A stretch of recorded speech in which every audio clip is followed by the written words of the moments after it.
महाराष्ट्र में जारी लाउडस्पीकर विवाद थमने का नाम नहीं ले रहा। राज ठाकरे ने इस मामले को नई हवा दे दी है। एमएनएस चीफ राज ठाकरे ने अब पुणे पुलिस आयुक्त को एक पत्र लिखा है और कहा है कि मस्जिदों के सभी मौलवी इस बात का लिखित तौर पर आश्वासन दे कि वो लाउडस्पीकर पर अजान नहीं करेंगे। उन्होंने अपने पत्र में एक बार फिर कहा है कि पुलिस को ये आश्वस्त करना होगा कि लाउडस्पीकर पर अजान नहीं दी जाएगी। अगर मौलवियों ने इसको नहीं माना तो वो इस बार पुलिस स्टेशनों के सामने ही लाउडस्पीकर पर हनुमान चालीसा का पाठ करना शुरू कर देंगे। बताया जा रहा है कि हनुमान चालीसा के जरिए राज ठाकरे महाराष्ट्र में खो चुकी राजनीतिक जमीन तलाशने में जुटे हैं। तो आइए आपको राज ठाकरे की जिंदगी और उनके राजनीतिक करियर के बारे में विस्तार से बताते हैं। राज ठाकरे का जन्म 14 जून 1968 को मुंबई में हुआ था। उनके पिता श्रीकांत ठाकरे पूर्व शिवसेना अध्यक्ष बाल ठाकरे के भाई थे। अपनी स्कूली शिक्षा दादर से प्राप्त कर राज ठाकरे ने sir J college of art Mumbai से ग्रेजुएशन किया। राजनीति में आने से पहले राज ठाकरे फिल्मों में काम करना चाहते थे। उनकी पत्नी शर्मिला मराठी फिल्मों और थिएटर के प्रसिद्ध कलाकार और निर्माता निर्देशक मोहन वाघ की बेटी हैं। अपने चचेरे भाई उद्धव ठाकरे से मतभेद के चलते उन्होंने शिवसेना को छोड़ 9 मार्च साल 2006 को महाराष्ट्र नवनिर्माण सेना की स्थापना की, जिसका चुनावी चिन्ह रेल इंजन है। शिवसेना में बड़ी संख्या में राज के समर्थक एमएनएस में शामिल हो गए।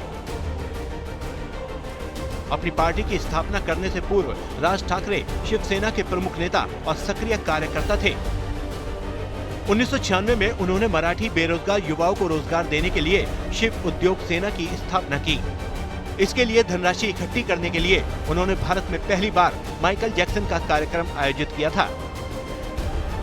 शिवसेना से अलग होने के बाद महाराष्ट्र में अपनी नई राजनीतिक छवि बनाने के लिए राज ठाकरे को नए सिरे से रणनीति बनानी पड़ी। उन्होंने अपने चाचा बाल ठाकरे की आक्रामक शैली अपनाई और मराठी मानुष की राजनीति पर जोर दिया। 2008 में उन्होंने उत्तर भारतीयों, खासकर यूपी और बिहार के लोगों को महाराष्ट्र से बाहर करने के लिए आंदोलन का नेतृत्व किया। इस समय तक एमएनएस पूरी तरह महाराष्ट्र की राजनीति में अपना अस्तित्व जमा चुकी थी। अब वक्त था चुनावी मैदान में उतरने का। 2009 में पहली बार एमएनएस विधायक चुनाव में उतरे और 288 में से 13 सीटों पर कब्जा जमाया।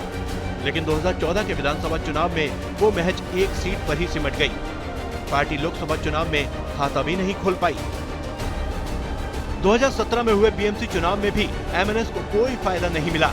साल 2019 में बीजेपी से अलग होने और कांग्रेस एनसीपी के साथ सरकार गठन के बाद से लगातार कहा जा रहा है कि शिवसेना ने सॉफ्ट हिंदुत्व का रास्ता अपना लिया है।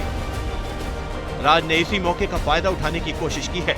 महाराष्ट्र में हिंदुत्व की राजनीति का वैक्यूम पैदा होने का जो नैरेटिव सेट हुआ है, उसमें वो एमएनएस को फिट करना चाहते हैं।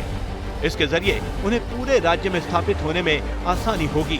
राज ठाकरे की आक्रामक राजनीति देखकर लगता है कि अब वो हिंदुत्व की राजनीति चमकाकर महाराष्ट्र में शिवसेना की जगह बीजेपी का पार्टनर बनना चाहते हैं।